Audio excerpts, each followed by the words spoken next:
মানুষের সাথে খুব বেশি মেলামেশা করবেন। মানুষের সাথে খুব বেশি মেলামেশা করলে ইবনুল কাইয়িম রাহিমাহুল্লাহ বলেছেন অন্তর কঠিন হয়ে যায়। কারণ মানুষ আপনাকে গীবত করাবে, হ্যাঁ, মানুষ খারাপ কাজে নিয়ে যাবে, বেফাস কথাবার্তা বলবেন, হয়তো বেফাস কাজ করবেন, ফুজুল কি বাদ করবেন, এগুলো করতে গিয়ে আপনি দেখবেন অন্তর কঠিন হয়ে গেছে। এত বেশি মানুষের সাথে মেলামেশার দরকার নাই, প্রয়োজন যতটুকু অতটুকু করবেন। ঠিক আছে, আল্লাহ পাক তৌফিক দান করুন, আমিন। কয়টা বললাম? 5, 6। আমার সবচেয়ে প্রিয় নসিহত, প্রত্যেক দিন মিনিমাম 1 ঘন্টা করে কোরআন তেলাওয়াত করবেন বুঝে। আমি বলিনি না বুঝে করলে কোনো নেকি হবে না, প্রত্যেক হরফে 10 নেকি হবেই হবে, কিন্তু আপনি করবেন বুঝে ইনশাআল্লাহ। যখন বুঝে আপনি প্রত্যেক দিন 1 পারা করে বা 1 ঘন্টা করে কোরআন তেলাওয়াত করবেন, আপনার কলিজা, আপনার কলব নরম হতে বাধ্য এবং আপনার অন্তরে আল্লাহ নূর নেমে আসবে ইনশাআল্লাহ। দেখবেন আপনার কলব থেকে সমস্ত এই যে পঙ্কিলতা, কলুষতা ইনশাআল্লাহ চলে যাবে ইনশাআল্লাহ তাআলা। দুটো জিনিস অন্তরকে পবিত্র করে ফেলে, এক হচ্ছে কোরআন তেলাওয়াত, আর এক হচ্ছে বেশি থেকে বেশি আল্লাহর জিকির এবং ইস্তেগফার। তো কোরআন তেলাওয়াত বাড়িয়ে দেন, আল্লাহ পাক সবাইকে কোরআন তেলাওয়াত করার তৌফিক দান করুন, আমিন। যারা শেখেন নাই আজকে ওয়াদা করেন যে কোরআন আপনারা বিশুদ্ধ করে পড়া শিখবেন, ওয়াদা করেন। আগামী রমজান আসার আগেই 1 খতম দেওয়া চাই, পারবেন? এবং কোরআনের চর্চা বাড়িয়ে দিবেন, প্রত্যেক দিন কিছু করেন না করেন কোরআন তেলাওয়াত করতে হবে, ঠিক আছে? আল্লাহ পাক তৌফিক ইনায়াত করুন, আমিন। আর বুঝে পড়ার চেষ্টা করবে। একটা সহজ তাফসীর বলে দিই, মারিফুল কোরআন বাসায় আছে না? মারিফুল কোরআন তাফসীর ইবনে কাসির বাসায় নাই, জালালাইন বাসায় নাই, বাসায় নাই, কিনেন। সারাদিন তো অনেক টাকা পয়সা খরচ করছেন, 3টা তাফসীর কিনেন, জালালাইন কিনেন, মারিফুল কোরআন কিনেন, ইবনে কাসির কিনেন, বাসায় গিয়ে পড়া শুরু করেন। পারবেন না? যে একটা বুঝবেন না, ওলামায়ে কেরামের কাছে যাবেন, গিয়ে বলবেন হুজুর এটা বুঝি নাই, বুঝাই দেন। নিজেই যে ব্যাখ্যা করতে যাবেন না, ব্যাখ্যা করলে দেখবেন এক যে পণ্ডিত বেড়েছে, কিছু পণ্ডিত কোরআন পড়ে বলে কোরআনই মানি হাদিস মানি না, এরকম পণ্ডিত দেখেন না? কোরআনই মানি হাদিস আর মানি না, কারণ আল্লাহ নাকি নাউজুবিল্লাহ কোরআনে নাকি আল্লাহ পাক হাদিস মানতে বলে নাই, ও নাকি পায় নাই। এই জন্য দেখলাম সুবহানাল্লাহ নামাজ পড়তেছে, কোরআন থেকে নামাজ পড়তেছে, হাদিসের কোনো হেদায়েত নিবে না। মানে কিরকম যে হাত আবার ঠিকই বাঁধতেছে, হাত বাঁধতেছে, রুকু করতেছে, সেজদা করতেছে, এগুলো আবার কোথায় পাইলো আল্লাহ ভালো জানে। হাত এভাবে বাঁধতেছে, এভাবে হাতটা বাঁধা কোরআনে কোথায় আছে আমি পাইলাম না কোথাও, ঠিক আছে? হাদিস ছাড়া কি এগুলো আসবে? হাত বাঁধবা, সেজদায় গিয়ে সুবহান রাব্বিয়াল আ'লা বলছে না, বলছে আসলামতু লিরাব্বিল আলামিন, এটা কোরআন থেকে বলছে। অথচ নবী সাল্লাল্লাহু আলাইহি ওয়াসাল্লাম হাদিস থেকে বলছেন সুবহান রাব্বিয়াল আ'লা, সুবহুন কুদ্দুসুন রাব্বুল মালাইকাতি ওয়ার রূহ, সুবহানাকা আল্লাহুম্মা রাব্বানা ওয়া বিহামদিকা আল্লাহুম্মা ইগফির। এগুলো নাই, ও বলছে আসলামতু লিরাব্বিল আলামিন, মানে কোরআন মানি হাদিস মানি না। এত বেশি পণ্ডিত হওয়ার দরকার নাই, এরা হচ্ছে ইচরা পাকা টাইপের পণ্ডিত। ওমর রাদিয়াল্লাহু আনহুর যুগের বেঁচে থাকলে এদেরকে পিটাই সোজা করে ফেলাইতো। ইসলামী শুরু করছে, কোরআন মানি হাদিস মানি না। আল্লাহ পাক কোরআনে বলছে ওয়া মা আতাকুমুর রাসূলু ফাখুযু, রাসূল যা দিয়েছেন তা গ্রহণ করো, ওয়া মা নাহাকুম আনহু ফান্তাহু, রাসূল যা নিষেধ করছেন দূরে থাকো। রাসূল যা দেন সেটা হাদিস না, রাসূল যা দেন সেটা সুন্নাহ না, সুন্নাহ তো সে মানেই না, আলটিমেটলি সে কোরআনই মানে না। তো আসল কথা হচ্ছে এইসব ফিতনা থেকে বেঁচে থাকবেন, কোরআন তেলাওয়াত বাড়িয়ে দেন। কয়টা বলছি? 5টা, 6টা। 7 নাম্বার, বেশি থেকে বেশি ইস্তেগফার সারাদিন পড়বেন, আস্তাগফিরুল্লাহ ওয়া আতুবু ইলাইহি, আস্তাগফিরুল্লাহ ওয়া আতুবু ইলাইহি, আস্তাগফিরুল্লাহাল্লাযী লা ইলাহা ইল্লা হুয়াল হাইয়ুল কাইয়্যুম ওয়া আতুবু ইলাইহি। প্রত্যেকদিন পড়তে হবে 100 বার করে। কতবার করে? 100 বার। 8 নাম্বার, বেশি বেশি আল্লাহর জিকির, চলতে ফিরতে জিকির, সুবহানাল্লাহ, আলহামদুলিল্লাহ, লা ইলাহা ইল্লাল্লাহ, আল্লাহু আকবার, লা হাওলা ওয়ালা কুওয়াতা ইল্লা বিল্লাহ, বলবেন হাসবুনাল্লাহু ওয়া নি'মাল ওয়াকিল, ঠিক আছে? সুবহানাকা আল্লাহুম্মা রাব্বানা ওয়া বিহামদিকা আল্লাহুম্মা ইগফিরলি, সুবহানাল্লাহি ওয়া বিহামদি আদাদা খালকি ওয়া রিদা নাফসি ওয়া জিনাতা আরশি ওয়া মিদাদা কালিমাতি, যত জিকির আছে সব করবেন, জিকির বাড়াবেন। যত জিকির বাড়াবেন অন্তর পরিশুদ্ধ হবে ইনশাআল্লাহু আযজা ওয়া জাল। কয়টা বলছে? 8। আর 2টা বলি, 9। অন্যের হক নষ্ট করবেন না। অন্যের হক নষ্ট করলেই মন কঠিন হয়ে যাবে। অন্যের হক নষ্ট করবেন না, বরং মানবতার কল্যাণে কাজ করেন। যে কাজগুলো মানব সেবামূলক সেগুলো করেন, রক্তদান কর্মসূচি করেন, গাছ লাগান, এতিমের মাথায় হাত বোলান, বিধবার খোঁজ খবর নেন, ঠিক আছে? মেয়েদের সেলাই মেশিন কিনে দেন, মানুষের উপকারে কাজ করেন, দেখবেন আপনার মনটা নরম হয়ে যাবে ইনশাআল্লাহ। যার মন নরম এবং যার মনের মধ্যে সততা আছে, আল্লাহ পাক ইনশাআল্লাহ সেখানে অবশ্যই হেদায়েত ঢালবে ইনশাআল্লাহ। আর 10 নাম্বার, সবচেয়ে শেষ হচ্ছে যে কবর জিয়ারত করবেন বেশি বেশি করে, এবং নিজের মৌতের কথা স্মরণ করে আল্লাহর কাছে বেশি বেশি দোয়া করবেন। কি দোয়া করবেন? ইয়া মুকাল্লিবাল কুলুব সাব্বিত কলবি আলা দীনিক, ইয়া মুসাররিফাল কুলুব সাররিফ কুলুবানা আলা তাআতিক। এই দোয়াগুলো করবেন ইনশাআল্লাহ। এবং কবর জিয়ারত করবেন সপ্তাহে সপ্তাহে, পারলে 2 দিন 3 দিন পর পর কবরস্থানে যাবেন, ইনশাআল্লাহ দেখবেন আপনার মন নরম হবে ইনশাআল্লাহ আযজা ওয়া জাল্লা। এখনকার এই সভ্যতা এসে কবরস্থানকে সমাজ থেকে দূরে সরিয়ে দিয়েছে, অথচ আগে মুসলিমদের কবরস্থান ছিল মসজিদের পাশে, 5 ওয়াক্ত নামাজ পড়তো, কবর জিয়ারত করে বাসায় যেত, 5 ওয়াক্ত নামাজ পড়তে আসতো, কবরকে দেখতো, পরকালে করার স্মরণ হতো। এখন কবরস্থান ওই যে দূরে, সারা জীবনে একবার যায় কিনা সন্দেহ আছে। এই 10টা কাজ যদি আপনারা করতে পারেন ইনশাআল্লাহ তাআলা, আমাদের কলবটা ইনশাআল্লাহ নরম হবে, আত্মশুদ্ধি অর্জিত হবে। আর এগুলোর পাশাপাশি অবশ্যই আল্লাহওয়ালা আত্মশুদ্ধিওয়ালা মানুষের সোহবতে গিয়ে থাকবে। আল্লাহওয়ালা আত্মশুদ্ধিওয়ালা মানুষের সোহবতে গিয়ে থাকলে তাদেরকে দেখেই দেখবেন মনটা নরম হয়ে যাবে ইনশাআল্লাহ। ইলমি পরিবেশে থাকেন, দ্বীনি পরিবেশে থাকেন, আমর বিল মারুফ নাহি আনিল মুনকারে কাজ করেন, 3 দিন 7 দিন 40 দিন যতদিন পারেন আল্লাহর পথে সময় লাগান।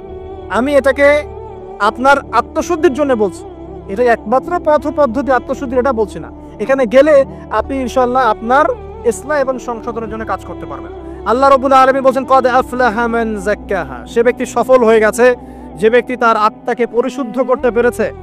ওয়া কদ খাবা মান দাসাহা, যে ব্যক্তি আত্মাকে পরিশুদ্ধ করতে পারে নাই সে ব্যক্তি ধ্বংস হয়ে গেছে। কিভাবে পরিশুদ্ধ করবেন? 3টা হাদিস আপনাকে আগে শোনাই। 1, আল্লাহ রাব্বুল আলামিনের হাবিব মুহাম্মদ সাল্লাল্লাহু আলাইহি ওয়াসাল্লাম দরুদ পড়েন, বলেন সাল্লাল্লাহু আলাইহি ওয়াসাল্লাম। তিনি বলছেন যে আল্লাহর এমন কিছু বান্দা আছে যারা জান্নাতে প্রবেশ করবে, যাদের অন্তরটা হবে পাখির মতো নরম। কার মতো? পাখির মতো। একটা হাদিস শুনলেন। 2 নম্বর হাদিস, আল্লাহর রাসূল সাল্লাল্লাহু আলাইহি ওয়াসাল্লাম বলছেন শহীদদের আত্মা যখন আল্লাহর কাছে পৌঁছায়, আল্লাহ রাব্বুল আলামিন সেই আত্মাগুলোকে সবুজ রঙের কিছু পাখির মধ্যে প্রদান করেন, এবং সেই পাখিগুলো আরশের নিচে লণ্ঠন আছে এখানে বসে থাকে, এবং তারা জান্নাতের যে কোনো জায়গায় যায়, ঘুরে খাবার খায়, আবার ফিরে আসে। আল্লাহ পাক তাদেরকে বলেন যে তোমরা কি চাও, তোমরা কি চাও? শহীদরা কিচ্ছু বলতে পারে না, কি চাইবো? আল্লাহ এত নিয়ামত দিয়েছেন, কি চাইবো? যখন আল্লাহ বারংবার প্রশ্ন করতে থাকেন তোমরা কি আর কিছু চাও, তোমরা কি আর কিছু চাও, তোমরা কি আর কিছু চাও, তখন শহীদরা শেষে বুঝে যে আমাদের কিছু না কিছু তো বলতে হবে এখন। তখন তারা বলে হে আল্লাহ, আমরা আরো একবার পৃথিবীতে যেতে চাই এবং তোমার পথে জীবন দিয়ে আবার ফিরে আসতে চাই। আল্লাহ পাক বলেন এই সুযোগ তো আর নেই, অতএব তোমাদের আর কিছু চাওয়ার নেই, তোমরা এখানেই থাকো। আরেকটা হাদিস শোনেন, রাসূলুল্লাহ সাল্লাল্লাহু আলাইহি ওয়াসাল্লাম বলেছেন, এই হাদিসটা ওমর রাদিয়াল্লাহু আনহু থেকেও এসেছে, যে তোমরা যদি, হে মানব জাতি বা হে মুসলিমরা, তোমরা যদি আল্লাহর কুল করতে, ভরসা করার মতোই ভরসা করতে, আল্লাহ পাক তোমাদেরকে পাখিদেরকে যেমন করে রিজিক দেন তোমাদেরকে ঠিক সেইভাবে রিজিক দিতেন। তোমরা কি লক্ষ্য করো না যে পাখিরা খালি পেটে বের হয়ে যায় বাসা থেকে সকালবেলা এবং সন্ধ্যাবেলা ভরা পেটে বাসায় ঢোকে? আপনাকে যে 3টা হাদিস শোনালাম, এই 3টা হাদিসে একটা শব্দ হচ্ছে কমন। শব্দটা কি বলেন? পাখি। পাখি কি? পাখি। আল্লাহ রাব্বুল আলামিন পাখিদের কাছ থেকে আমাদেরকে শিখতে বলছেন, এবং বলছেন যে পাখিদের মনটা হয় খুব নরম, খুব সফট, এবং তারা আল্লাহর প্রতি তাওয়াক্কুল করে পূর্ণ মাত্রায়। তারা সকালবেলা ভোরবেলা বের হয়ে যায় এবং সন্ধ্যাবেলা বাসায় ফেরে, খালি পেটে বের হয়, ভরা পেটে বাসায় ফেরে। এবং আল্লাহ পাক সবচেয়ে সম্মানিত মৌত যেটা শহীদের মৌত, সেই শহীদদের আত্মাকে আল্লাহ পাক পাখির রূপ দিবেন। তাহলে পাখিটার বিষয়ে একটা ফোকাস করার দরকার আছে না? আচ্ছা, এখানে আসেন। পাখির মন হচ্ছে নরম, মানে পাখির মনটা তাসকিয়া, আত্মশুদ্ধিতে পরিপূর্ণ। কদ আফলাহা মান যাক্কাহা, সে ব্যক্তি সফল হলো যার হৃদয়টা পবিত্র, নিষ্পাপ, নিষ্কলুষিত হলো, সে ব্যক্তি সফল হবে ইনশাআল্লাহ। একটা কাজ এখানে খেয়াল করেন, পাখিরা সকালবেলা ভোরবেলা বের হয় আর সন্ধ্যাবেলা বাসায় ফেরে। এখনকার মুসলিমদেরকে দেখবেন দুপুরবেলা ওঠে, রাত 3টায় ঘুমায়।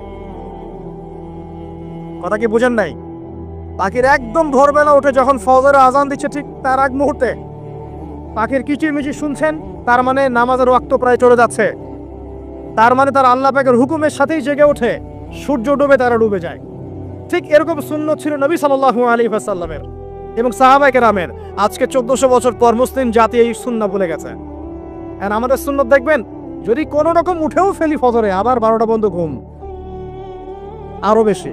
আর এই যুব সমাজ যারা আছো তোমরা, কেউই 3টা-4টার আগে ঘুমায় বলে আমার মনে হয় না। অলওয়েজ অনলাইনে পড়ে আছে, টিকটক নিয়ে, ফেসবুক নিয়ে, গার্লফ্রেন্ডের সাথে চ্যাটিং, পাখির মতো হতে পারলে পরে মনটা তো নরম হবে, তারপরে না তাসকিয়া অর্জন হবে। পাখির রুটিনটা কি? ভোরবেলা বের হয় আর সন্ধ্যাবেলা বাসায় ঢোকে। অতএব আমরা যদি রাসূলুল্লাহ সাল্লাল্লাহু আলাইহি ওয়াসাল্লামের সুন্নাহ মতো ওই ভোরবেলা উঠতে পারি আর আর্লি নাইট ঘুমিয়ে যেতে পারি এবং সারাদিন যদি রাসূলের সুন্নাহগুলোর উপর আমল করতে পারি, তাসকিয়া অর্জন হবে ইনশাআল্লাহ। কথা বুঝতে পারছেন? 2, পাখির মতো নরম মন লাগবে। এখনকার আমরা যারা বেঁচে আছে আমাদের মনগুলো কঠিন। কেমন কঠিন? পাথরের মতো কঠিন।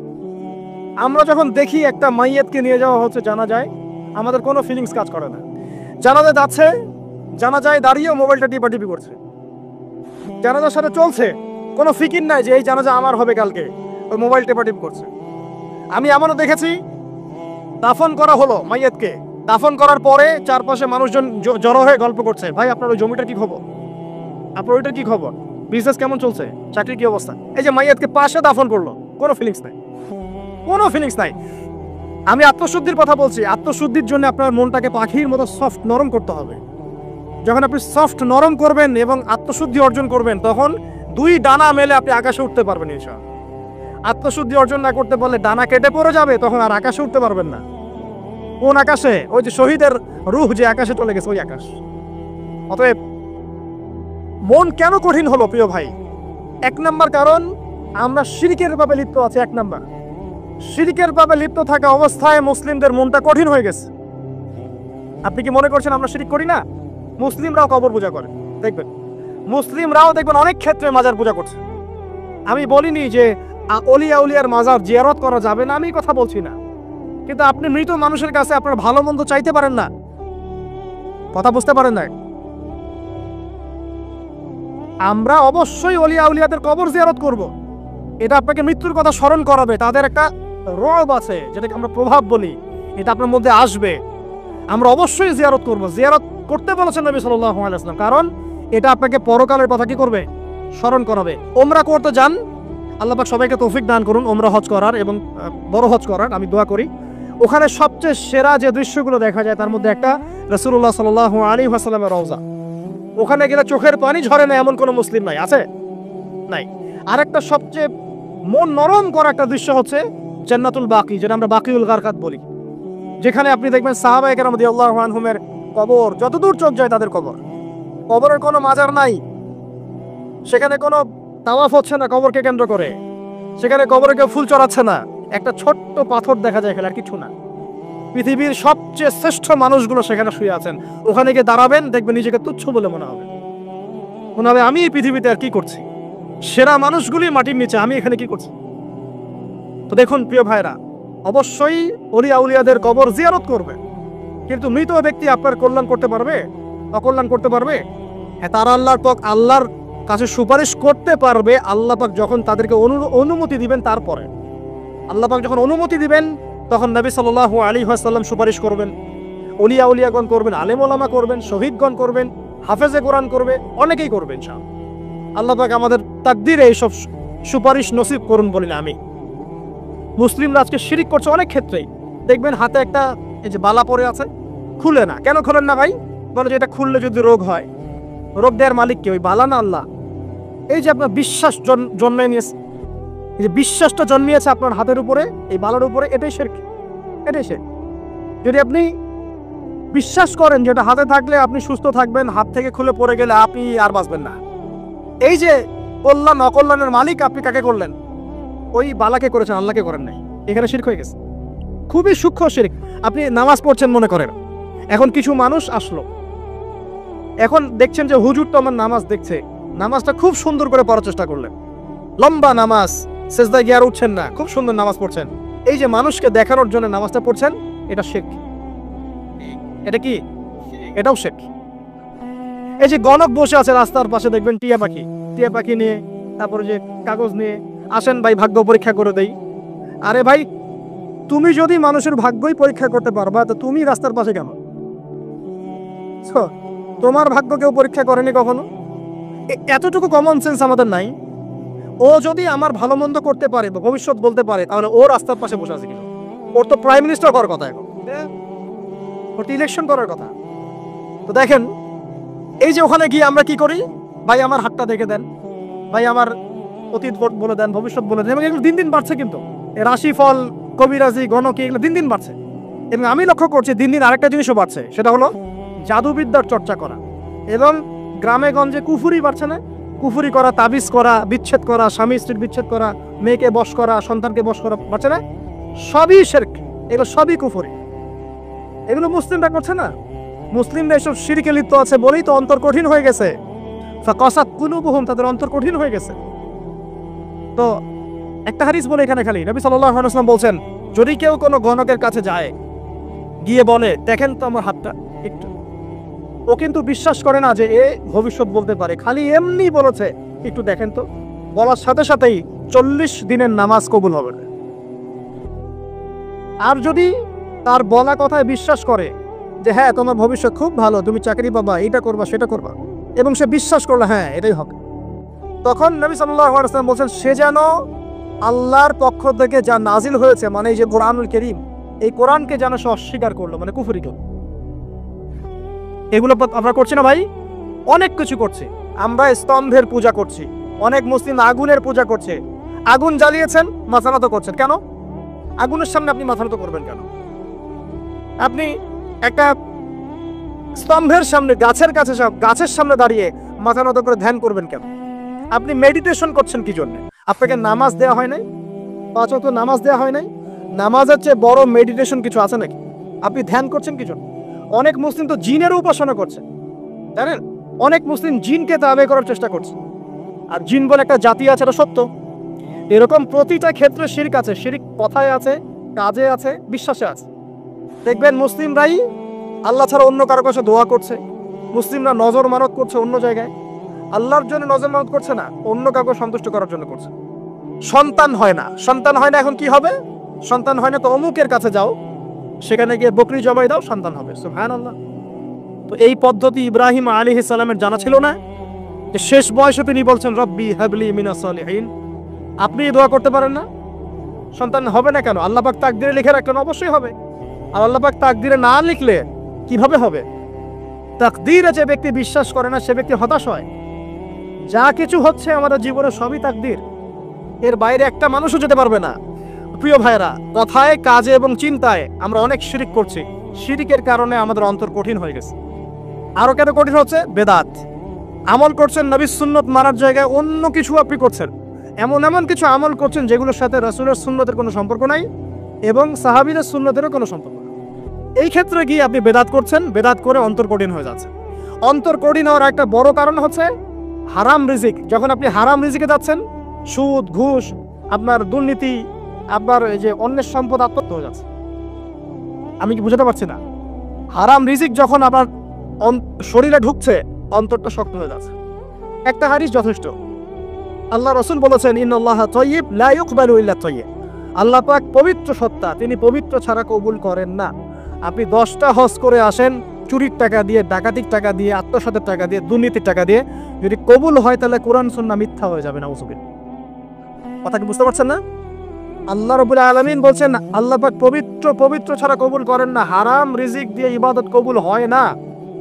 আমরা ওই যে রংপুর অঞ্চলে একবার ওই যে হারাগাছ একটা অঞ্চল আছে না, সেখানে গিয়েছিলাম। সেখানে মাশাআল্লাহ আবার বিড়ির অনেক ফ্যাক্টরি আছে। কিসের? বিড়ি তো হালাল নাকি? তামাক তো হালাল নাকি? তো সেখানে বিড়ি ফ্যাক্টরির অনেক মালিক আছে এবং তারা মসজিদ কমিটির অনেক দায়িত্বপ্রাপ্ত আর কি। মুসলিমদের গায়রত তো এখন নাই, মুসলিমরা এদেরকে আবার মসজিদ কমিটির সদস্যও বানিয়েছে।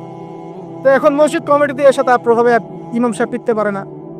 দুইজন বলে নামাজের পর হাত তুলে দোয়া করতে হবে, দুইজন বলে করা যাবে না। ঠিক আছে? এই নিয়ে ক্যাচাল। এই ক্যাচাল হতে হতে দেখা গেল এক পর্যায়ে মারামারি পর্যন্ত হয়েছে। মসজিদ ভাগ হয়েছে, মারামারিও হয়েছে। তো সেখানে আমাকে দাওয়াত করেছিল যে ওয়াজ করার জন্য, দোয়া করার কথা বলছে। তাই আমি বললাম দোয়া করে লাভ কি? দোয়া করলেই বাকি, না করলেই বাকি, রিজিকটাই তো হারাম। আপনি তো তামাকের টাকা খাচ্ছেন, তামাক। আপনি মাদকের টাকা খাচ্ছেন, এটা হালাল না হারাম? তো হারাম টাকা দিয়ে হাত তুলে দোয়া করলেই কি, না করলেই কি? দোয়া তো উঠছে না উপরে।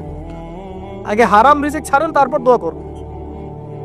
তো রিজিক হারাম হওয়ার কারণে আমাদের কি হচ্ছে? অন্তরটা কি হচ্ছে ভাই? কঠিন হচ্ছে। ওই পাখির মতো আর মুক্ত আকাশ উঠতে পারবে না। তারপরে সামনে যান, আরো কেন কঠিন হয়? বস্তুবাদিতা, দুনিয়া। সারাদিন দুনিয়ার ফিকির, দুনিয়ার চিন্তা, খাবো কি, পরবো কি, ব্যাংক ব্যালেন্স, টাকা পয়সা, স্ট্যাটাস, সারাটা দিন দুনিয়ার দুনিয়া। ঘুম থেকে ওঠা থেকে নিয়ে শুরু করে ঘুমানো পর্যন্ত খালি দুনিয়া। যারা দুনিয়ার নেশায় মত্ত হয়ে আছে এদের অন্তরটা কঠিন হয়ে যায়, এই অন্তরটা পাখির মতো হতে পারবে না। ঠিক আছে কথা? যারা দুনিয়ার নেশায় মত্ত হয়ে আছেন এই অন্তরটা কঠিন হয়ে যাবে, পাখির মতো হতে পারবে না। তারপর কি? আরো সামনে যান। দিনই জ্ঞান চর্চা না করা অন্তর কঠিন হওয়ার কারণ। আর কি কারণ? পাপ করা, পাপ। যত বেশি আপনি পাপ করবেন, যত বেশি পর্ন দেখবেন, যত বেশি মাদক খাবেন, যত বেশি জুয়া খেলবেন, যত বেশি অহেতুক সময় নষ্ট করবেন, যত বেশি আপনি অন্যের ক্ষতি করবেন, ঠিক আছে, নিরপরাধ মানুষের উপর নির্যাতন করবেন, যত বেশি আপনি পাপ করবেন, পাপ, এই পাপ করতে করতে করতে মানুষের অন্তর কঠিন হয়ে যায়। ইবনুল কাইয়্যিম রাহিমাহুল্লাহ বলেছেন যে পাপ করতে থাকলে মানুষের অন্তর কঠিন হয়ে যেতে থাকে এবং ইস্তেগফার আর জিকির করলে গিয়ে মানুষের অন্তর আবার নরম হতে থাকে। পাপের উপর পাপ করতে থাকলে মানুষের অন্তর কঠিন হতে থাকে। এ বিষয়ে রাসূলুল্লাহ সাল্লাল্লাহু আলাইহি ওয়াসাল্লাম বলেছেন, যখন মানুষ একটা পাপ করে কলবের মধ্যে একটা কালো দাগ পড়ে যায়, যখন আরো একটা পাপ করে আরেকটা কালো দাগ পড়ে যায়, এভাবে যখন পাপ করতেই থাকে তখন পুরো কলবটাই কালিমা পূর্ণ হয়ে যায়। এই অবস্থায় যদি সে তওবা করে আল্লাহ পাক মাফ করে দিবেন। যদি এই অবস্থায় তার মৃত্যু হয়ে যায়, তার আত্মাটা থেকে দুর্গন্ধ বের হতে থাকে, যে আত্মাটা কবজ করতে পর্যন্ত মালাকুল মউত মানে ঘৃণা পোষণ করে। কথা কি বুঝতে পারছেন? যখন অন্তর পাপ করতে করতে কলুষিত হয়ে যাবে, ওয়াকাদ খাবা মান দাসাহা, যখন পাপ করতে করতে অন্তর কলুষিত হয়ে যাবে, তখন আপনার এই মালাকুল মউত পর্যন্ত ওই আত্মাটাকে বের করার সময় ঘৃণা করবে, দুর্গন্ধযুক্ত। আল্লাহ পাক আমাদেরকে পাপ থেকে বাঁচিয়ে রাখুন। আমি এরকম কিছু কাজ আছে, বস্তুবাদিতা, শিরক, বেদাত, হারাম রিজিক, সারাদিন দুনিয়ার ফিকির নিয়ে থাকা, ঠিক আছে, অন্যের ক্ষতি করা, পাপ কন্টিনিউয়াসলি করতে থাকা এবং দিন ছেড়ে দেওয়া, দিনের এলেম ছেড়ে দেওয়া, আল্লাহ পাকের আনুগত্য ছেড়ে দেওয়া, এই কাজগুলো করতে থাকলে মানুষের অন্তর কি হয়? কঠিন হয়ে যায়। এখন সলিউশন কি বলেন? 5 মিনিটে আমি সলিউশন বলছি, কেমন করে আপনি এটাকে নরম করবেন আর পরিশুদ্ধতা অর্জন করবেন এবং ওই পাখির মতো মুক্ত আকাশে উড়বেন। কিভাবে বলবো? 1 নাম্বার, অবশ্যই শিরক ত্যাগ করতে হবে। কি করতে হবে? শিরক ত্যাগ করতে হবে, আল্লাহ পাকের তাওহীদের উপর থাকতে হবে। আল্লাহ পাক তৌফিক দান করুন। লং কিছু বলার সময় নেই আমার হাতে, একটা বই বলছি, কিতাবুত তাওহীদ। কি নাম? কিতাবুত তাওহীদ। এই বইটা অনেক ভার্সন বাজারে বের হয়েছে, কিনে দেখবেন শিরক কত প্রকার, কি তাওহীদ কাকে বলে, কত প্রকার কি। যেটা বুঝবেন না মাদ্রাসা চলে যাবেন, আলেম ওলামার কাছে গিয়ে জিজ্ঞাসা করুন, হুজুর এটা বুঝি নাই। ঠিক আছে? 1 নাম্বার শিরক ত্যাগ করতে হবে। 2 নাম্বার আপনাকে তাওহীদে থাকতে হবে, দেখ অন্তর নরম করার কথা বলছি। 2 নাম্বার সুন্নতের উপর আমল করতে হবে। ওই যে পাখির কথা বললাম, যে সকালবেলা বের হয় আর সন্ধ্যাবেলা কি করে? বাসায় ফেরে। খালি পেটে বের হয়, ভরা পেটে বাসায় ফেরে। তার মানে আমাদেরকেও সকাল সন্ধ্যাটা কাটাতে হবে নবী সাল্লাল্লাহু আলাইহি ওয়াসাল্লামের সুন্নত অনুযায়ী। যখন তিনি ঘুমাতেন তখন ঘুমাবেন, যখন উঠতেন তখন উঠবে, বাকি কাজ যেমন করে করতেন তেমন করে করবে, তখন অন্তর ইনশাআল্লাহ নরম হয়ে যাবে। ঠিক আছে ভাই? 2। 3 নাম্বার 5 ওয়াক্ত নামাজ জামাতে। নামাজ আপনাকে যে কোনো পাপ থেকে বাঁচাবে ইনশাআল্লাহ। ভাই জেনা করছেন, নামাজ পড়েন। পর্নোগ্রাফি দেখেছেন, তাও তওবা করে নামাজ পড়েন। আপনি হারাম অ্যাফেয়ার্সে আছেন, হতাশ হবেন না, নামাজ পড়েন। গোনা ছাড়তে পারছেন না, নামাজ পড়েন। সুদ খাচ্ছেন, নামাজ পড়েন। আপনি পতিতালয়ে গিয়েছেন, নামাজ পড়েন। বেপরদা চলছেন, তাও নামাজ পড়েন। আপনি অন্যের হক নষ্ট করেছেন, তাও নামাজ পড়েন। যে পাপই করেছেন, নামাজটা পড়েন। নামাজ আপনাকে সমস্ত পাপ থেকে বাঁচিয়ে রাখবে ইনশাআল্লাহ। ইনশাআল্লাহ আস্তে আস্তে ইনশাআল্লাহ দেখবেন সব পাপ থেকে আপনি দূরে চলে আসছেন ইনশাআল্লাহ তাআলা। 3 নম্বর নামাজ। 4 নম্বর বেশি থেকে বেশি, ভাই শোনেন, বেশি থেকে বেশি পরকালের ফিকির করবেন। খালি পরকালের চিন্তা করবেন যে আমাকে মৃত্যুবরণ করতে হবে, কবরে যেতে হবে, পুলসিরাত পার হতে হবে, আল্লাহর সামনে দাঁড়াতে হবে। যত বেশি আপনি আল্লাহর ফিকির করবেন, পরকালের ফিকির করবেন, আপনার মনটা নরম হয়ে যাবে ইনশাআল্লাহ। মান তারাকা সালাতান মুতাআম্মিদান ফাকাদ কাফার। যে ব্যক্তি ইচ্ছাকৃতভাবে, বিনা ওজরে, কোনো ওজর নাই, ইচ্ছাকৃতভাবে নামাজ ছেড়ে দিল, ত্যাগ করলো, সে ব্যক্তি কুফরি করলো। এখন আপনি বলেন কুফরি যে ব্যক্তি করে সে কি হয়? যদি আমরা ধরেও নেই সে মন থেকে নামাজ অস্বীকার করে না, অলসতা বশত পড়ে নাই, তারপরেও তো কাজটা ফাঁসে, কি তাই নাকি? আচ্ছা, আজকের প্রথম নসিহত হচ্ছে 5 ওয়াক্ত নামাজ মৃত্যুর আগ পর্যন্ত কেউ ছাড়বেন না। আমার সাথে ওয়াদা করেন যে ইনশাআল্লাহ আগামী যতদিন বেঁচে থাকবো 5 ওয়াক্ত নামাজ জামাতে পড়ার চেষ্টা করব। যদি জামাত না পাই একা পড়ার চেষ্টা করব। আল্লাহ পাক তৌফিক দান করুন। আমি আজকে যদি এই কথাটাই শুধু বাসায় নিয়ে যেতে পারেন, 5 ওয়াক্ত নামাজ আর জীবনে ছাড়বো না, আমাদের আজকের মাহফিল সফল। আর আজকে যদি অনেক কথাবার্তা হয় ওয়ার্ল্ড অ্যাফেয়ার্স নিয়ে, ইকোনমিক্স নিয়ে, শেষ জামানা নিয়ে, ঠিক আছে, আমাদের সমকালীন ফিতনাগুলো নিয়ে, কিন্তু দিন শেষে বাড়িতে যদি কিছু না নিয়ে যেতে পারেন তাহলে আলোচনায় এসে কোনো লাভ নাই। এই ছবি তোলাতুলি, ভিডিও করা, হ্যাঁ, স্লোগান দেয়া, আইওয়াজ শোডাউন করার মধ্যে কোনো ফায়দা নাই। ফায়দা কিসে? কদ আফলাহা মান যাক্কাহা। আল্লাহ পাক সূরা শামসের মধ্যে বলছেন কদ আফলাহা, সে ব্যক্তি সফল হয়ে গেল। সে ব্যক্তি সফল হয়ে গেল মানে সে জান্নাতে চলে যাবে ইনশাআল্লাহ। কে? মান যাক্কাহা, যে ব্যক্তি তার নফসটাকে, তার এই যে কলব, এটাকে পরিশুদ্ধ করতে পেরেছে, সে ব্যক্তি সফল হয়ে গেল। ওয়াকাদ খাবা মান দাসাহা, আর যে ব্যক্তি তার নফসটাকে পরিশুদ্ধ করতে পারলো না, সে ব্যক্তি ধ্বংস হয়ে গেল। নফস কিভাবে পরিশুদ্ধ হবে এটা আমাদের আজকের আলোচনার টপিক। তার আগে আমরা বলি 5 ওয়াক্ত নামাজ ছাড়া নফস কখনো পরিশুদ্ধ হবে না। আজকে আমরা অনেক যদি আলোচনা করি, বাসায় কিছু নিয়ে যেতে না পারি, তাহলে আলোচনার কোনো লাভ নাই, কোনো ফায়দা নাই। মানুষকে দেখানো, তাকবীর দেয়া, এই যে আমাকে প্রোটোকল দিয়ে নিয়ে আসলেন, ঠিক আছে, ভালোবাসা ভালোবাসার জায়গায়, কিন্তু দিন শেষে যদি আমরা আল্লাহর সামনে আত্মসমর্পণ করতে ব্যর্থ হই, তাহলে এই মাহফিলগুলোর বরকত নষ্ট হয়ে যাবে। আমরা কি চাই যে মাহফিলের বরকত নষ্ট হয়ে যাক? আসরের জামাত আমরা আদায় করেছি, এই জামাত আমাদেরকে শৃঙ্খলা শিখিয়েছে, শেখায় নাই? একজন ইমাম লিড দিলেন নামাজে, আপনারা তাকে ফলো করলেন, তাই নয় কি? এটাই তো হচ্ছে মুসলিম উম্মার বৈশিষ্ট্য। মুসলিম উম্মাহ হবে শৃঙ্খলাবদ্ধ জাতি, যাদের প্রতিটা কাজ হবে সুশৃঙ্খল। আর আমাদের কাজগুলো কি এখন সুশৃঙ্খল? আমরা কিন্তু উশৃঙ্খল জীবনযাপন করি। দেখবেন ওই যে একটা হাদিস আছে শেষ জামানায়, যে নারী পুরুষের পোশাক পরবে, পুরুষ নারীর পোশাক পরবে। এই যে উশৃঙ্খলতা দেখেন না এখন শেষ জামানায়। আপনি দেখবেন এমন এক শ্রেণীর মেয়ে বের হয়েছে বাজারে, রাস্তাঘাটে, সমাজে, যারা কাপড় পরবে কিন্তু কাপড় পরেও নগ্ন থাকবে। এ কোনো হাদিস আমি বানিয়ে বলছি না, সবগুলো হাদিস সহিহ। এখন দলিল দিতে গেলে অনেক সময় চলে যাবে। তো উশৃঙ্খলতার যুগ, কাপড় পরে থাকাটা তাকওয়ার পোশাক, শালীনতা। আর এখনকার যুগটা চলছে কাপড় খোলার যুগ। কথা ঠিক না ঠিক বলেন? এখন মানুষ কাপড় খুলতে পারলে বেশি কমফোর্ট ফিল করে। আর আপনারা জানেন না, এই মহাবিশ্বে আমাদের পিতা এবং মাতা আদম এবং হাওয়া আলাইহিস সালাম, তাদেরকে সর্বপ্রথম কে নগ্ন করে দিয়েছিল জানেন? ফালাম্মা যাকাশ শাজারা, যখন আমাদের পিতা মাতা ওই গাছের কাছে চলে গেলেন। কোন গাছ? যেটা আল্লাহ পাক বলেছিলেন ফালা তাকরাবা হাদিহি শাজারা।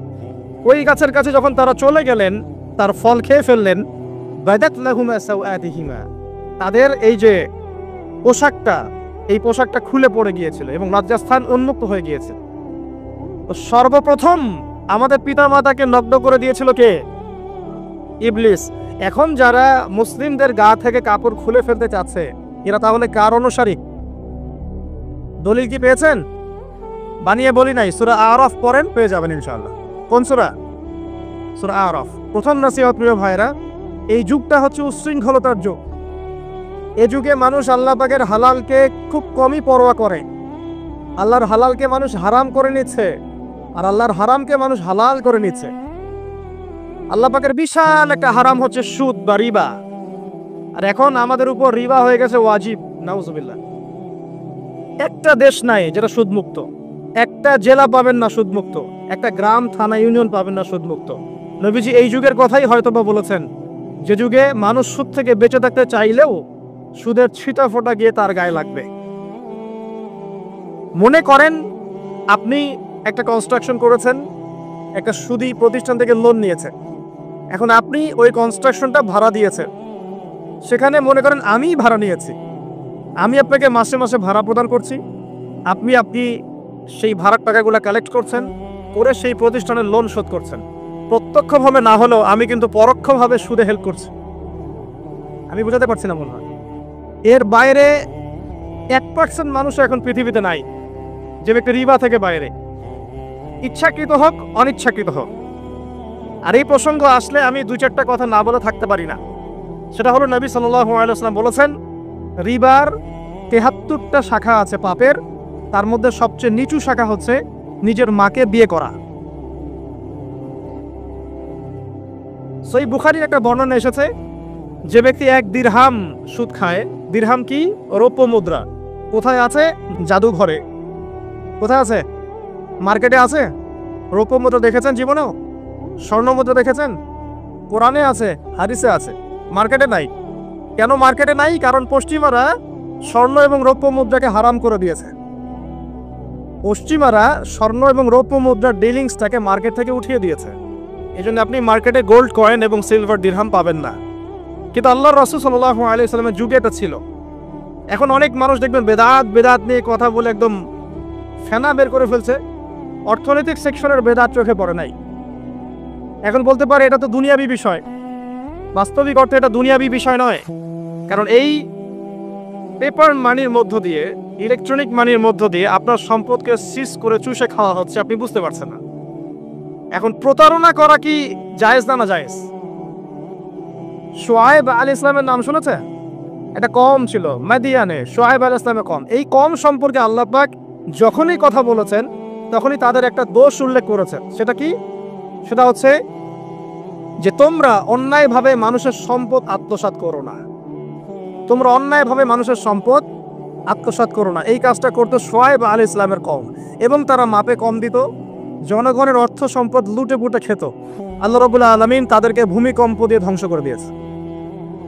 এখন এই পুরো মনিটরি সিস্টেম যেটা চলছে, এর মধ্য দিয়ে গরিব যে দেশগুলো আছে, স্বল্প উন্নত দেশ বা মধ্যম পর্যায়ের দেশ বা আরও নিম্ন পর্যায়ের অর্থনৈতিক সেকশনে, তাদের রক্তগুলো চুষে চুষে খেয়ে একটা সভ্যতা আজকে বিশাল বিশাল অট্টালিকা নির্মাণ করেছে। এই যে অন্যের রক্ত চুষে নিজে বড়লোক হওয়া, এটা কি হালাল না হারাম? এই কারণেই এই মনিটরি সিস্টেমের মধ্যে হারাম আছে। এই যুগটা সেই যুগ যেখানে মানুষ আল্লাহর হারামকে হালাল করে নিয়েছে আর হালালকে হারাম করে নিয়েছে। রিবা একটা টাটকা হারাম, আমরা এটাকে হালাল করে ফেলেছি।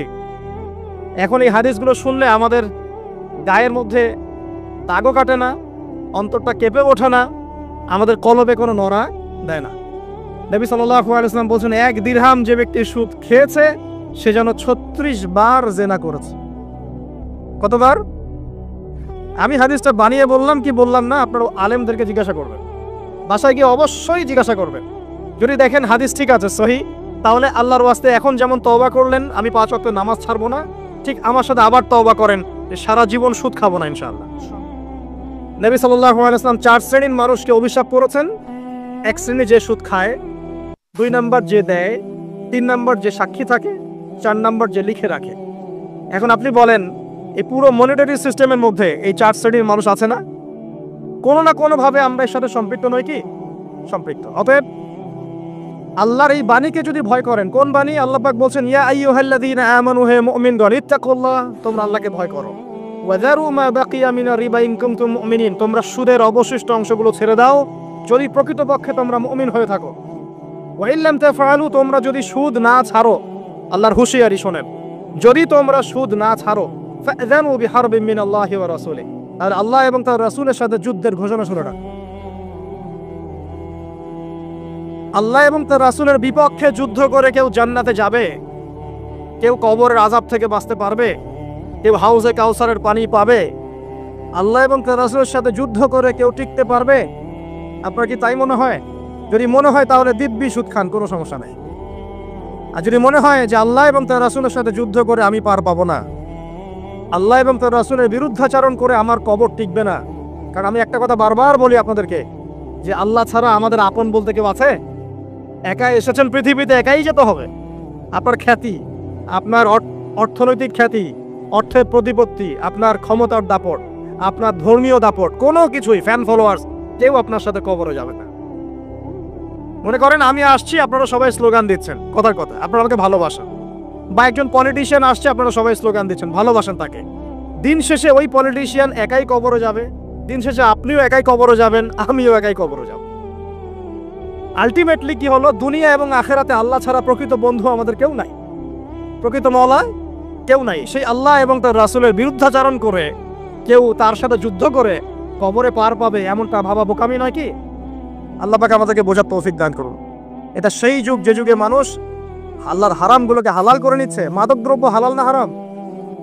এখন দেখবেন মেজরিটি সংখ্যক মানুষ মাদক দ্রব্যের সাথে সংশ্লিষ্ট হয়ে গেছে, স্পেশালি বর্ডার এলাকা যেগুলো আছে বাংলাদেশের, সেই বর্ডার এলাকাগুলোতে দিব্যি রমরম ব্যবসা চলছে, মাদকের দিব্যি ব্যবসা চলছে। এবং যারা মাদক খাচ্ছে এরা মুসলিম, তারা হয়তো এই হাদিস জানে না, আল্লাহ পাক ওদের কানের মধ্যে আমার এই হাদিস পৌঁছে দেন।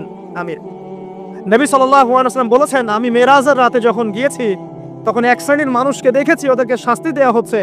কি শাস্তি? জাহান্নামীদের রক্ত এবং পুজ ওদেরকে খেতে দেওয়া হচ্ছে। জিবরাইল আলাইহিস সালামকে জিজ্ঞাসা করা হলো যে এরা কারা? তিনি বললেন, এরা আপনার উম্মতের সেই সব ব্যক্তি যারা মাদক দ্রব্য সেবন করত। আল্লাহ রাব্বুল আলামিন তার হাবিবের মাধ্যমে জানিয়েছেন, যখন কোনো মুসলিম মাদক সেবন করে বা কোনো ব্যক্তি মাদক সেবন করে তখন 40 দিন তার নামাজ কবুল হয় না। এরপর যদি সে তওবা করে তাহলে আল্লাহ পাক তার তওবা কবুল করবেন ইনশাআল্লাহ। যদি সে আবারও মাদক খায় তওবা করার পর, আবার 40 দিন তার নামাজ কবুল হবে না। যদি সে আবার তওবা করে আল্লাহ পাক আবার তাকে মাফ করে দিবেন। যদি সে আবারও মাদক খায় আবার 40 দিন তার নামাজ কবুল হবে না। তারপর যদি আবার তওবা করে আবার আল্লাহ তাকে মাফ করে দিবে। এরপরেও যদি সে আবার মাদক দ্রব্য সেবন করে, নবী সাল্লাল্লাহু আলাইহি ওয়াসাল্লাম বলছেন তাকে আল্লাহ রাব্বুল আলামিন পরকালে মৃত্যুর পরে তিনাতুল খাবাল পান করাবেন। তিনাতুল খাবাল। জিজ্ঞাসা করা হল, ইয়া রাসূলুল্লাহ, তিনাতুল খাবাল কি জিনিস? নবী সাল্লাল্লাহু আলাইহি ওয়াসাল্লাম উত্তর দিচ্ছেন, এটা হচ্ছে জাহান্নামীদের রক্ত, মাংস, এগুলো পুড়ে পচে যে রসটা বের হবে, এটা হচ্ছে তিনাতুল খাবাল। কি এই যে দুনিয়াতে যারা ওয়াইন খাচ্ছে, শ্যাম্পেইন, ওয়াইন, বিয়ার, তারপরে যে কি ভোদকা, হ্যাঁ, গাঁজা, হেরোইন, ফেন্সিডিল, ইয়াবা, একটা বিষয় শোনেন, কি কারণে আপনি সেখানে যাচ্ছেন? হতাশা, অথবা সঙ্গদোষ, অথবা পারিবারিক চাপ, অথবা যে গার্লফ্রেন্ড ছেড়ে চলে গেছে, এই তো বিষয়গুলো। কি কারণে মানুষ মাদকের কাছে যায়, কেন যায়, কারণটা কি? আমরা যখন ফিলোসফি পড়তাম তখন একটা তত্ত্ব পড়ানো হয়েছে আমাদেরকে। তত্ত্বটার নাম হচ্ছে কার্যকারণ তত্ত্ব। মানে প্রত্যেকটা কাজের পিছনে একটা কারণ থাকে, ঠিক আছে? এই যে মুসলিমরা নামাজ পড়ে কেন? আল্লাহর জন্য। মুসলিমরা যাকাত দিবে কেন? আল্লাহকে সন্তুষ্ট করার জন্য। মুসলিমরা প্রতিটা কাজ কেন করে? পরকালের স্বার্থে। পরকালের স্বার্থ নাই, আমি নাই। যে কাজে পরকালের স্বার্থ নাই সে কাজে মুসলিমরা নাই। প্রতিটা কাজের পিছনে একটা কারণ থাকে। দেখবেন কেন সে সুদ খাচ্ছে? তার পরিবারের স্বার্থে। কেন সে ঘুষ নিল? তার ছেলে মেয়ের উন্নয়নের জন্য। কেন সে দুর্নীতি করছে? বিকজ সম্পত্তি অর্জন করে সে তার ভবিষ্যৎ প্রজন্মকে সিকিউর করতে চায়। কেন সে মাদক খেলো? ওই যে গার্লফ্রেন্ড ছেড়ে চলে গেছে তাই। কেন মাদক খেলো? ওই যে এক বন্ধু মাদক খায়, সে ডাকছে, আর একটা টান দে, সঙ্গদোষ। কেন সে মাদক খেলো? পরিবারের চাপ, হতাশা। কেন মাদক খাচ্ছে? চাকরি পায় না, বেকার, মাদক খাচ্ছে। মানে মেন্টাল চাপগুলো নিতে পারছে না, সে মাদক খাচ্ছে। সবচেয়ে বেশি মানসিক চাপ কাদের উপর আসে জানেন? 1 নম্বর নবীগণের উপরে, 2 নম্বর আল্লাহর সৎ বান্দাদের উপরে, তারপর যার ঈমান যত উঁচু তার উপর মানসিক চাপ তত বেশি আসে। এখন যদি মানসিক চাপের সলিউশন মাদকই হবে, তাহলে তো আমাদেরই মাদক খাওয়া দরকার ছিল, নাউজুবিল্লাহ। আর আমরা যে পরিমাণ মানসিক চাপ ফেস করি তা চিন্তাই করতে পারবেন না। যে যত বড় দায়িত্বশীল, যারা পলিটিশিয়ান, ওদেরকে জিজ্ঞাসা করবে তারা কি পরিমাণ মানসিক চাপ নিয়ে ঘোরে। আপনার কাছে মনে হচ্ছে যে একটা ক্ষমতা পেয়েছেন, খুব মানে উনি অনেক বড় ক্ষমতাধর, উনি অনেক ভালো আছেন, উনি মোটেই ভালো নাই। ওনাকে জিজ্ঞাসা করেন, উনি মোটেই ভালো নাই। এই মানুষের যে পেরেশানি, চাপ, এগুলো নিতে নিতে তার স্ট্রোক হয়ে যাচ্ছে, হার্ট স্ট্রোক হচ্ছে, ডায়াবেটিস হচ্ছে, হাই ব্লাড প্রেশার, ইসিজি করো, দেখবেন। এ কারণে মানসিক চাপটা রিলিজ করতে হবে, তাই তো? এই মানসিক চাপ রিলিজ করতে গেলে মাদকই সলিউশন নয়। সলিউশনটা কি? এই যে আমার হাতে এখানে আছে একটা কোরআন। মানসিক চাপ থেকে আপনাকে মুক্তি দিবে আল কোরআনুল কারীম, আর কিচ্ছু না। আরেকটা বিষয় কোরআনের সাথে, সেটা হলো প্রথমে বলেছি 5 ওয়াক্ত নামাজ। আপনি ওযু করে সুন্দর করে 5 ওয়াক্ত নামাজ জামাতে পড়বেন, ডেইলি 1 ঘন্টা করে কোরআন তেলাওয়াত করবেন, সময় পেলে একটু হাদিস পড়বেন, 2-4 টাকা দান সদকা করবেন, ভালো কাজের সাথে থাকবেন, অন্যায় কাজে যাবেন না, ইসলামকে এগিয়ে নেওয়ার জন্য আমর বিল মারুফ নাহি আনিল মুনকারের কাজ করবেন। আপনার তো সুখী কোনো মানুষ পৃথিবীতে নাই। ওই সুখ যদি ওই যে বুশরা জানতে পারতো না, তাহলে আপনার কলিজার মধ্যে পারমাণবিক বোম মেরে দিত। কথা বুঝতে পারেন নাই? পশ্চিমারা যদি জানতে পারতো যে মুসলিমরা কত শান্তিতে থাকে এসব কাজ করার পরে, তাহলে আমাদের অন্তরের মধ্যে পারমাণবিক বোম মেরে ধ্বংস করে ফেলত। ওরা তো আমাদের সুখ দেখতে পারে না, পারে? প্রকৃতপক্ষে এরা বিশ্বের কোনো ধার্মিক মানুষের সুখই দেখতে পারে না। এরা শুধু মুসলিমদের শত্রু নয়, বরং ধর্মের শত্রু। যারাই ধর্মকে বুকে আগলে রেখে পালন করতে চায়, হোক সে সনাতন ধর্ম বা আমাদের হিন্দু ভাইরা বা খ্রিস্টানিজম বা বুদ্ধিজম, হ্যাঁ, বা মুসলিম আমরা যারা আছি, যারা ধর্মতাত্ত্বিক চিন্তা করে এবং প্রত্যেকেই যদি যার যার ধর্ম ঠিকঠাক মতো পালন করে, সমাজে কিন্তু ফিতনা থাকার কথা নয়। কারণ প্রত্যেকটা ধর্মের মধ্যেই ভালো কাজের কথাই কিন্তু বলা হচ্ছে। তো যারা ধার্মিক এদের বিরুদ্ধে তারা লেগে পড়ে এবং তারা চায় সারা বিশ্বের মধ্যে ফাসাদ সৃষ্টি করতে। কাদের খাসলত সারা বিশ্বে ফাসাদ সৃষ্টি করা বলতে পারবেন? আপনাকে আমি দেখাচ্ছি, সূরা কাহফ খুলে দেখেন। জুলকারনাইন একজন বাদশা, তিনি মাশরিক মাগরিব সব জয় করেছেন, মানে পূর্ব পশ্চিম পুরোটাই তার রাজত্ব। এত দাপট ছিল সেই বাদশার যে যেদিক দিয়ে যাবে সেনাবাহিনী নিয়ে সেদিকটাই জয় করে ফেলবে। সুবহানাল্লাহ। এবং তিনি উদ্ধত অহংকারী ছিলেন না, তিনি আল্লাহর অনুগত বান্দা ছিলেন। একটা কওমের মধ্যে গেলেন, সেই কওমটা ছিল পাহাড়ের মাঝখানে, দুই পাহাড়ের মাঝখানে। এখন ওই কওম তাকে বলছে, ইয়া যুলকারনাইন, হে যুলকারনাইন, ইন্না ইয়াজুজ ওয়া মাজুজ মুফসিদুনা ফিল আরদ। ভালো করে বলেন, হে যুলকারনাইন, নিশ্চয়ই ইয়াজুজ আর মাজুজ এই দুই শ্রেণীর মাখলুক, তারা পৃথিবীতে ফাসাদ সৃষ্টি করে বেড়াচ্ছে। কি করছে? সারা পৃথিবীতে ফাসাদ সৃষ্টি করে বেড়াচ্ছে। ফাহাল নাজআলু লাকা খরজান আলা আন তাজআলা বাইনানা ওয়া বাইনাহুম সাদ্দা। হে যুলকারনাইন, আমরা কি আপনাকে ট্যাক্স দিব, কর দিব, যে আপনি ওদের আর আমাদের মাঝখানে একটা প্রাচীর নির্মাণ করে দিবেন, যে ওরা আমাদের কাছে আর আসতে পারবে না? কারা এটা? ইয়াজুজ আর মাজুজ। এই ইয়াজুজ আর মাজুজকে যুলকারনাইন আলাইহিস সালাম তিনি প্রাচীর নির্মাণ করে দিলেন লোহা এবং এই যে তামা দিয়ে। এরপর তারা আর ওই কওমের ক্ষতি করতে পারলো না। কিয়ামতের আগে আগে তারা বের হয়ে আসবে এবং সারা বিশ্বে ফাসাদ সৃষ্টি করবে। এখনো তারা বের হয়ে আসছে, আমি সেটা বলছি না, কিন্তু এখন পুরো বৈশ্বিক প্রেক্ষাপটে যারা বিশ্বে ফাসাদ সৃষ্টি করে বেড়াচ্ছে, এদের মধ্যে এই ইয়াজুজ মাজুজের খাসলত আছে, চরিত্র আছে। দেখবেন ওই দিকে ইউক্রেনকে ব্যস্ত রেখেছে রাশিয়ার এগেনস্টে এবং নিউক্লিয়ার যুদ্ধ বাঁধানোর পায়তারা করছে। এটা অলমোস্ট আমাদের ঘরের কোনায় চলে এসেছে। নকিং অ্যাট দ্য ডোর বলে একটা কথা আছে ইংরেজিতে, একদম ঘরের কোনায়। যে কোনো মুহূর্তেই দেখবেন ওয়ার্ল্ডে একটা ম্যাসাকার সৃষ্টি হয়ে গেছে আর কি। ওইদিকে তাইওয়ানকে ব্যস্ত রেখেছে চায়নার এগেনস্টে, ওইদিকে এদিকে দেখবেন যে ইরাকে ব্যস্ত রেখেছে এই কন্টিনেন্টকে আইএসআইএস দিয়ে। ঠিক আছে, বাংলাদেশকেও ব্যস্ত রাখার চেষ্টা করছে মায়ানমারকে দিয়ে, দেখছেন না? তো পুরো বিশ্ব জুড়ে এদের এজেন্ডা হচ্ছে সারা বিশ্বে আমরা ফাসাদ সৃষ্টি করে মানব জাতিকে কমিয়ে ফেলবো, মুসলিমদেরকে ধ্বংস করব, মুসলিম যুবকদেরকে পর্ন দেখাবো, ওদেরকে মাদক খাওয়াবো, ওদের মধ্যে জেনা, অশ্লীলতা, পরকীয়া ছড়িয়ে দিব, হ্যাঁ, এবং মহামারী ছড়িয়ে দিব, দিয়ে মুসলিম জনসমষ্টিকে কমিয়ে নিয়ে আপোষে কোন্দলে লাগিয়ে দিয়ে আস্তে আস্তে আমরা বিশ্বে শাসন করতে হবে, এদেরকে ডমিনেট করে দিই। এবং এই এজেন্ডা বাস্তবায়নের দিকে তারা এগিয়ে যাচ্ছে সুকৌশলে। আর আমরা কি করছি ভাই? আমরা শুধু কাজ যতটুকু না করছি তার চেয়ে বেশি আমরা আয়ু আশা শোডাউন করছি। দেখেন বেশিরভাগ মানুষ আমাদের নামাজের খবর নাই, বেশিরভাগ মানুষ তাজকি আত্মশুদ্ধির খবর নাই, ভালো আলেমের কাছে এসে পড়ে থাকবে কোনো খবর নাই, কোরআন পড়া শিখবে এসবের খবর নাই। যেগুলো করলে কোনো সমস্যা হয় না বা অল্প পরিশ্রমে করা যায়, ওই যে ঘরের মধ্যে শুয়ে শুয়ে ফেসবুকে 2 লাইন লেখা যায়, খুব সহজ, লিখলেন আবার শুয়ে গেলেন, কোনো সমস্যা নাই। কোনো কনস্ট্রাকটিভ সুদূর প্রসারী কাজ আমাদের হচ্ছে না, যেটা হচ্ছে এটা প্রয়োজনের তুলনায় নিতান্তই নগণ্য। এই কারণে আমাদের যারা দিন, আমরা যারা বুঝি, যাদের মধ্যে ইসলামের চেতনা আছে, ইসলামকে ভালোবাসি, আমরা যারা চাই দিন এগিয়ে যাক, আমাদের কনস্ট্রাকটিভ কাজ করতে হবে, মানে সুদূর প্রসারী কাজ করতে হবে। শৈথিল্যতাবাদীও হবেন না, আবার চরমপন্থীও হবেন না, মধ্যমপন্থী হয়ে ইসলামকে, কোরআনকে এবং হাদিসকে হাতে নিয়ে উম্মার ঐক্যের স্বার্থে, দেশ জাতি জনগণের ঐক্যের স্বার্থে এগিয়ে যান। আল্লাহ পাক আপনাদের হাতকে শক্তিশালী করুন, দোয়া করি। এখানে খুবই স্মার্ট হতে হবে এবং বেসিক কাজগুলো খুব বেশি করে করতে হবে। বেসিক কাজ কি ভাই? বেসিক কাজ হচ্ছে আপনার নামাজ, বেসিক কাজ আপনাকে কোরআন শিখতে হবে, বেসিক কাজ আপনাকে আরবি শিখতে হবে, বেসিক কাজ আপনি যেখানে পড়াশোনা করছেন এই পড়াশোনা করে ওই জ্ঞানটাকে দিয়ে ইসলামের খেদমতে আপনাকে কল্যাণে কাজ করতে হবে। বেসিক কাজ যেখানে আপনাকে আল্লাহ পাক দায়িত্ব দিবেন সেখান থেকেই আপনাকে দিনের খেদমত করতে হবে। ডক্টর হন, দিনের খেদমত করেন, ইঞ্জিনিয়ার হন, দিনের খেদমত করেন, পলিটিশিয়ান হন, কোনো আপত্তি নাই, আমরা আপনাকে ভোট দিব ইনশাল্লাহ, আমরা আপনাকেই ভোট দিব ইনশাল্লাহ। আপনি ওখানে গিয়ে দিনের খেদমত করেন, আল্লাহ পাক তৌফিক দান করুন। কথা কি বুঝতে পারছেন? ইসলাম ক্ষমতা জোর করে আদায় করে নেওয়ার জন্য আসে নাই। আবু যার রাদিয়াল্লাহু আনহু কি বলছেন জানেন?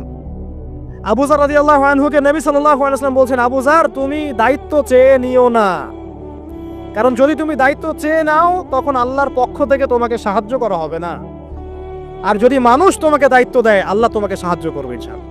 কত চমৎকার সিস্টেম ইসলামে। আর এখন আমরা কি করি, আমাকে দেন, ও ভালো না আমি ভালো, ওরা সব খারাপ আমি ভালো। বুঝতে পারছেন না কিয়ামতের মাঠে কি কঠিন হিসাবটা দিতে হবে। আল্লাহ পাক আপনাদেরকে বোঝার তৌফিক দান করুন। এগুলো কল্যাণকর নয়, আপনার জন্য অকল্যাণ হতে পারে। তবে হ্যাঁ, যদি আপনার মধ্যে ঈমান থাকে, আপনার মধ্যে যোগ্যতা থাকে, অবশ্যই আপনি দায়িত্ব চেয়ে নেবেন এবং ইনশাআল্লাহ তখন আমরা আপনাকে দায়িত্ব দিব, আমরা আপনাকে ভোট দিব, আপনি জনগণের শাসন কার্য পরিচালনা করবেন, আল্লাহ আপনার হাতকে শক্তিশালী করবেন ইনশাআল্লাহ। আল্লাহ পাক আমাদের নিচু থেকে উঁচু মহলের সবাইকে হেদায়েত দান করুন, দোয়া করি আমি। ইসলাম কারো শত্রু নয়। মুসলিমের রক্ত ঝরানোর জন্য, কল্লা কাটার জন্য আমরা কিন্তু পৃথিবীতে আসি নাই। আমরা আমাদের আসল শত্রুদেরকে চিনতে ভুল করেছি, এই কারণে আমরা আপোষে হানাহানি কাটাকাটির মধ্যে লিপ্ত আছি। এই যে সামনে যে কি হবে আল্লাহ ভালো জানেন। দেখবেন কত মানুষ যে মুসলিম মারামারি করে মারা যাবে আল্লাহ ভালো জানেন।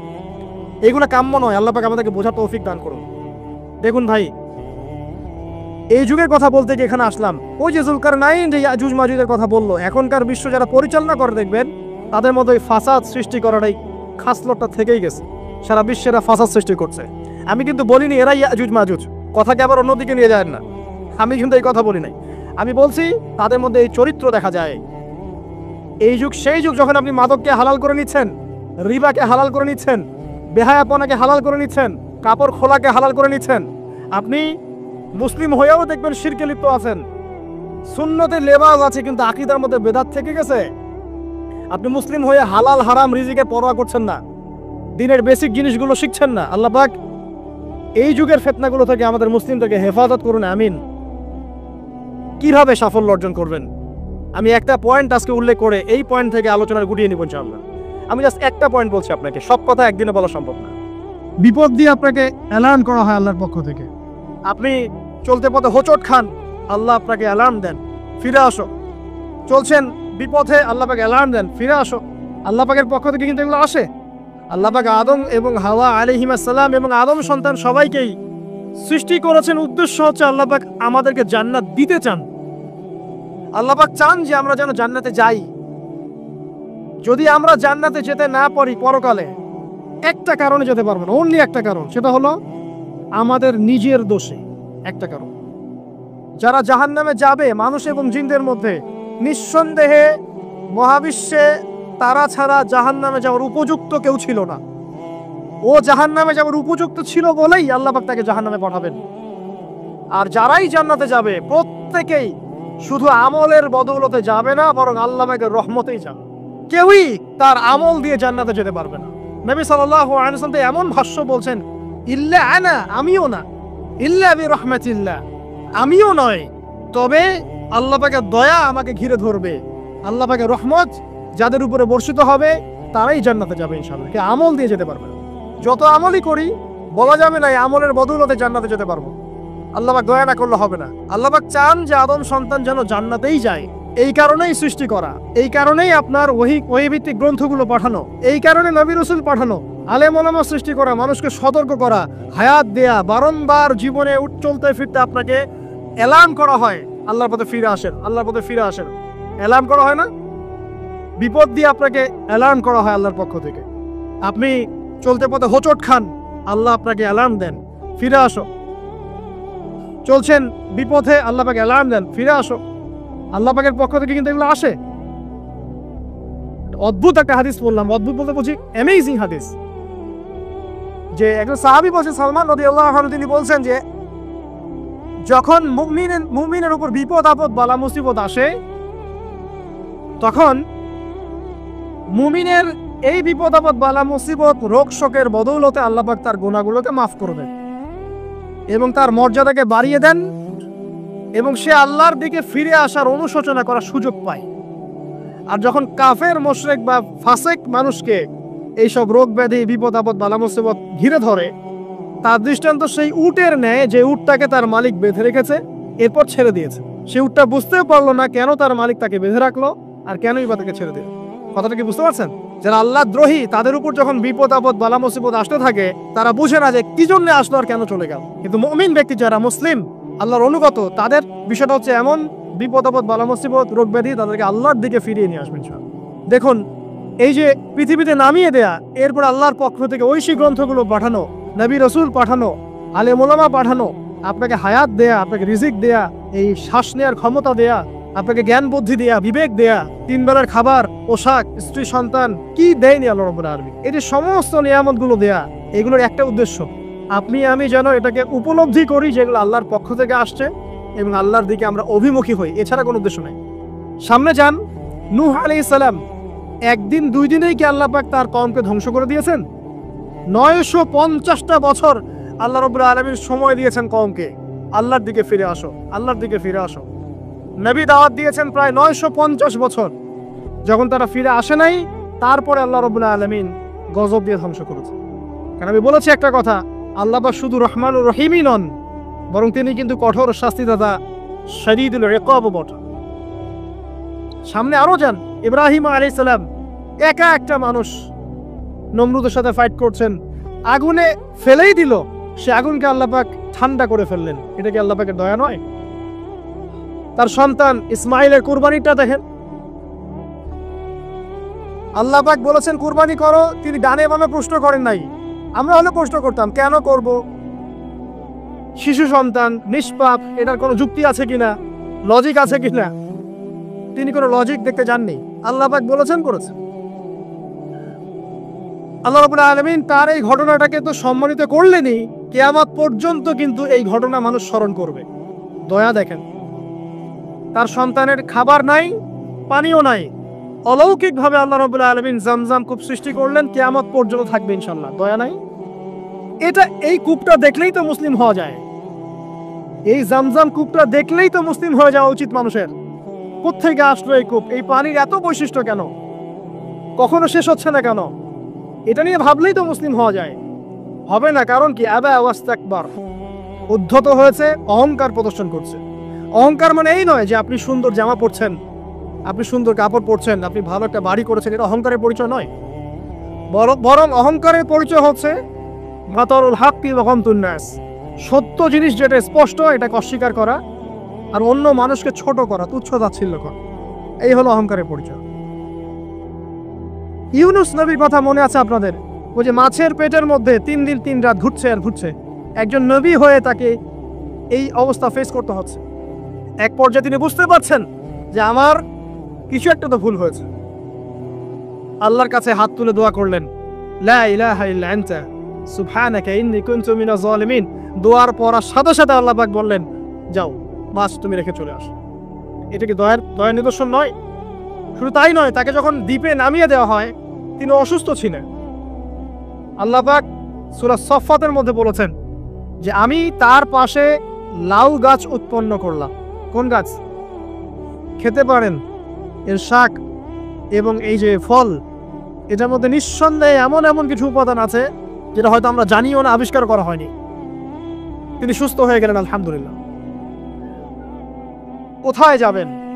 যে কোনো জায়গায় যান, নবী ঈসা আলাইহিস সালামকে চতুর্দিক থেকে আক্রমণ করছে ইহুদিরা।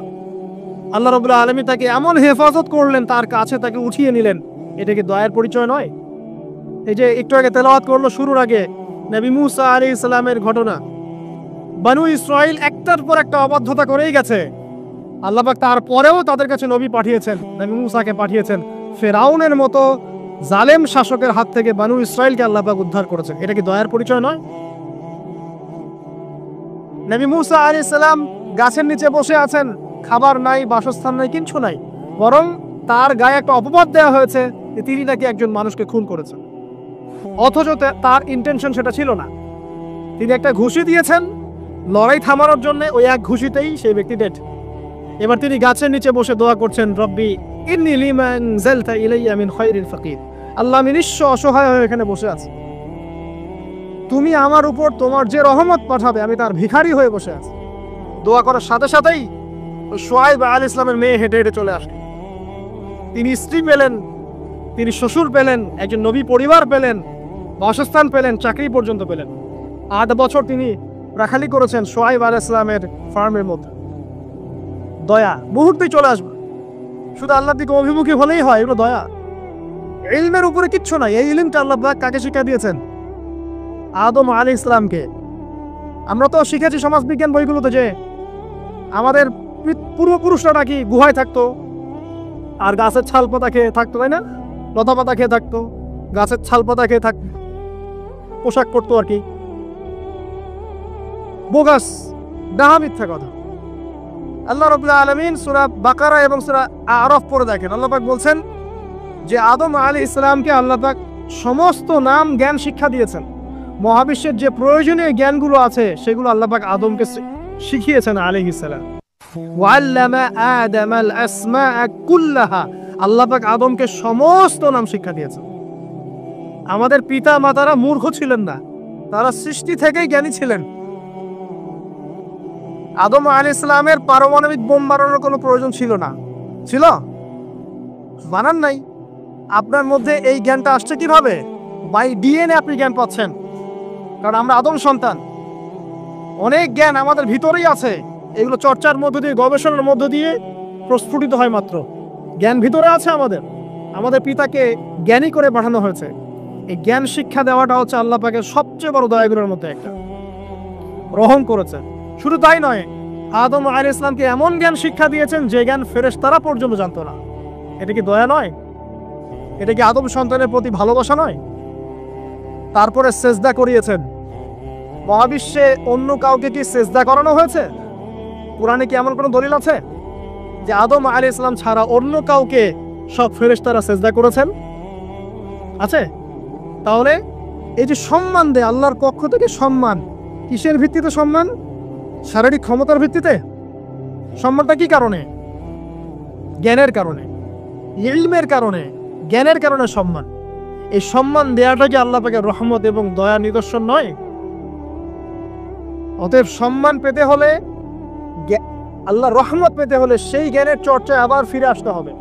আপনি যদি আজও সেই ওহির জ্ঞানের চর্চা করেন, আল্লাহ পাক এই পৃথিবীবাসীর বুকের মধ্যে আপনার জন্য সম্মান পয়দা করে দিবেন ইনশাআল্লাহ, দেখে দিন। ওই সেই জ্ঞানে যদি আপনি এখনো চর্চা করেন, আজও আপনি সম্মানিত হবেন ইনশাআল্লাহ। ব্যক্তি চর্চা করলে ব্যক্তি সম্মানিত হবে, একটা পরিবার চর্চা করলে ওই পরিবার সম্মানিত হবে, একটা সমাজ যদি চর্চা করে সেই ওহির জ্ঞান, ওই সমাজ সম্মানিত হবে। একটা দেশে যদি আপনি ওই ওহিভিত্তিক জ্ঞান ছড়িয়ে দেন, পুরো দেশকে আল্লাহ পাক সম্মানিত করবে ইনশাআল্লাহ, পুরো জাতিকে সম্মানিত করবে ইনশাআল্লাহ। আরো সামনে যান, এই যে আদম এবং হাওয়া আলাইহিস সালাম গাছের কাছে চলে গেলেন, ফল খেয়ে ফেললেন, কারণ আমরা আদম সন্তান, ভুল করি। আল্লাহ পাকের সাথে সাথেই বহিষ্কার করে দিয়েছেন? না, আল্লাহ পাক তওবা করার জন্য কালিমা শিখিয়ে দিয়েছেন। সুবহানাল্লাহ, তাদের কালিমা জানা ছিল না। আল্লাহ পাক বলছেন ফাতালাক্কা আদম মির রাব্বিহি কালিমাত, আল্লাহ পাকের কাছ থেকে আদম আলাইহিস সালাম কিছু বাক্য শিখে নিলেন, যেই বাক্য দিয়ে ফাতাবা আলাইহি, সে আল্লাহর কাছে তওবা করল। কোন সেই বাক্য? সূরা আরাফে আছে, রব্বানা যালামনা আনফুসানা ওয়া ইল্লাম তাগফির লানা ওয়া তারহামনা লানাকুনান্না মিনাল খাসিরিন। এই দোয়া কে শিখিয়ে দিয়েছে? আল্লাহ। এই তওবার বাক্য যে শিখিয়ে দেয়, এটা কি দয়ার পরিচয় নয়? আমরা আল্লাহর কাছে ফিরে যাব, তওবা করব, ইস্তেগফার করব, এই জ্ঞানটা শিখিয়ে দেয়া কি আল্লাহ পাকের দয়ার পরিচয় নয়? না, আমরা কিভাবে ক্ষমা চাইতাম? কিভাবে ক্ষমা চাইলে আল্লাহ পাক সমস্ত গুনাহ মাফ করবেন, এই পদ্ধতিগুলো বলে দেয়া কি আল্লাহ পাকের দয়ার পরিচয় নয়? তারপর সামনে যান, পৃথিবীতে নামিয়ে দিয়ে আল্লাহ পাক ক্ষান্ত হয়ে যাননি।